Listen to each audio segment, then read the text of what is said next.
కొంచెం నేలకు దిగాల్సిన అవసరం ఉంది. ఓకే సార్, దీనికి మళ్ళీ షర్మిల గారు అటాక్ ఆడలేక మధ్యలో ఓడిలో ఉన్నది నీ పద్ధతి అంతా అని. అసలు దమ్ముంటే అసెంబ్లీలో బడ్జెట్పై నువ్వు చర్చించాలి, లేదు అనుకుంటే వెంటనే రాజీనామా చేయాలన్నది. ఇదేంటి రాజీనామా స్లోగన్ పెట్టుకున్నారు? ఒకప్పుడు అసెంబ్లీ జగన్ నువ్వు అసెంబ్లీకి వెళ్ళినప్పుడు మీకు మాకు తేడా ఏంటన్నది ఆవిడ ప్రశ్న. ఇప్పుడు సరే అన్నా చెల్లెలది అది నడుస్తూ ఉంటుంది, ఆ వివాదంలోకి మనం పోలేం. కానీ కాంగ్రెస్ ఒక పార్టీగా రాజీనామా చేయాలని ఎందుకు అన్నిసార్లు అడుగుతుందో నిజంగా అర్థం కాదు. షర్మిల అలా అడగడంలో చంద్రబాబుకో పవన్కో వాళ్ళకు ఉత్సాహం ఉండాలి, కానీ ఈమెకి ఎందుకు అంత ఉత్సాహం జగన్తో రాజీనామా చేయించాలని? జగన్ రాజీనామా చేయాలి, జగన్ రాజీనామా చేయాలి అని తప్పు అని చెప్పండి, అందరం చెప్తున్నాం కదా, వెళ్ళకపోవడం తప్పు, వెళ్ళి ఉండాల్సిందని. కానీ ఇక్కడ రాజీనామా చేస్తే మరి ఏమైనా పులివెందుల్లో పోటీ చేయాలని ఏమైనా కోరుకుంటున్నారేమో. అప్పుడు కడపలో చేసి ఓడిపోయారు. ఇప్పుడు మారిన పరిస్థితుల్లో పులివెందుల్లో జగన్ చేస్తే, అప్పుడు తను కూడా చేస్తే రాజశేఖర రెడ్డికి నిజమైన వారసులు ఎవరు అనేటటువంటి పోటీ జరుగుతుందని నాకు తెలిసి జగన్ రాజీనామా చేయడు. షర్మిల కాంక్ష లేదా షర్మిల వ్యూహము అదేమీ నెరవేరదు. కానీ ఆమె డ్యూటీ అది. ఆమె నిన్న కూడా మీరు అడిగారు ఎవరు టార్గెట్గా ఉండాలి అని. ఖచ్చితంగా ఎన్డీఏ ప్రభుత్వం ఇక్కడ ఉంది.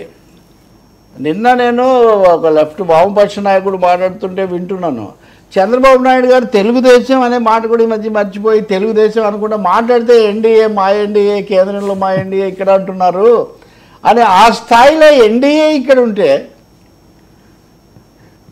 ఎన్డీఏను వదిలిపెట్టి మాటి మాటికి వైసీపీ అనే వాళ్ళ నాన్న పేరుతో వాళ్ళ నాన్న అక్షరాలు వచ్చినట్టు పెట్టింది. కాబట్టి ఆమె వాళ్ళకు సంబంధించిన వ్యూహం అది.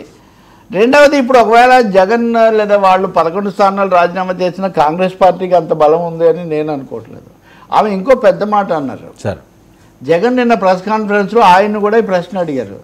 నాకు తెలిసి ఈ ప్రశ్నకు ఆయన ఎప్పుడు జవాబు చెప్పేవాళ్ళు కాదు. ఏమని అడిగారంటే, ఇలా రాజీనామా చేయమని అడుగుతున్నారు కదా అంటే, ఆయన అన్నాడు కదా, ఇన్కాన్సిక్వెన్షియల్, అది ఏమాత్రం ప్రాధాన్యత లేదు కాంగ్రెస్ పార్టీకి రాష్ట్రంలో, వాళ్ళకి 1.7% ఏవో ఓట్లు వచ్చాయి, కాబట్టి ఆ పార్టీ మాట్లాడే దాని గురించి స్పందించటం వృధా, ఇక్కడ ఆ పార్టీ అసంగతం అన్న పద్ధతిలో ఆయన మాట్లాడాడు అనమాట.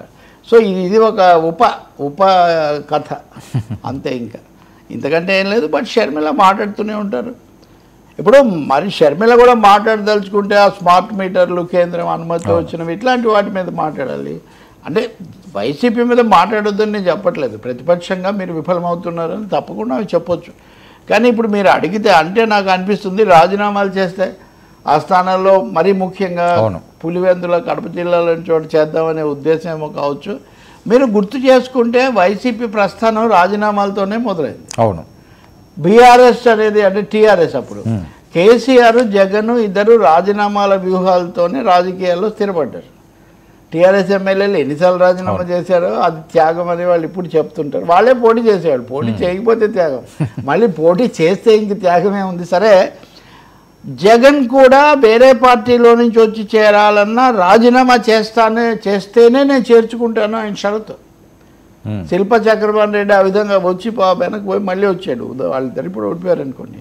అందుకని మరి అంత ధైర్యంగా అప్పుడు రాజీనామాలు చేసిన జగన్ ఇప్పుడు సవాళ్ళు చేసినా కానీ ఎందుకు రాజీనామాలు చేయడం కాకుండా అని ఆ కోర్టులోకి వెళ్ళటం వీటి గురించి మాట్లాడుతున్నారు. అంటే మారిన రాజకీయ పరిస్థితిని ఆయన కూడా అప్పుడున్నంత భరోసా ఇప్పుడు లేదా? 2012లో తాడు బొంగరం ఇంకా పార్టీ ఏర్పడలేదు. అటు కిరణ్ కుమార్ రెడ్డి ఇటు చంద్రబాబు నాయుడు వీటన్నిటి మధ్యలో చాలా అడకత్తెరలో ఉన్న పరిస్థితి ఉన్న రోజుల్లోనే రాజీనామా చేసి మీరు పార్లమెంట్కు ఆమెమో అసెంబ్లీకి వెళ్ళారు. అంటే వైసీపీ స్థైర్యం అప్పటికి ఇప్పటికి తగ్గిందని అనుకోవాలా? అవును, మీరు ముఖ్యమంత్రిగా అద్భుతంగా చేశాను, నాకు 40% ఓట్లు వచ్చాయి, నాకు ఇన్ని పథకాలు ఇచ్చాను అన్ని పథకాలు ఇచ్చానని మీరు అంటున్నటువంటి వాళ్ళు సభకు వెళ్ళను అనే ప్రాతిపదిక మీద ప్రజల దగ్గరికి వెళ్ళొచ్చు. ఉదాహరణకు నేను సభ బయటే మాట్లాడతాను. ఇంతకుముందు మిమ్మల్ని ఎన్నుకున్నప్పుడు ఏమనుకున్నారు? ఎన్టీఆర్ కూడా అండి సార్ అందరూ ఒక మాట అనేవాళ్ళు. ఎన్టీఆర్ పార్టీ పెట్టినప్పుడు ఎన్టీఆర్ గెలిస్తే ముఖ్యమంత్రిగా వెళ్తాడు, లేకపోతే మళ్ళీ సినిమాలోకి వెళ్తాడు అని అందరూ అనేవాళ్ళు. నిజంగా కూడా కాంగ్రెస్ నాయకులు చాలామంది ముఖ్యమంత్రులు ఓడిపోయాక ఎప్పుడు అసెంబ్లీలో పెద్ద పాత్ర వహించేవాళ్ళు కాదు ఎవరు.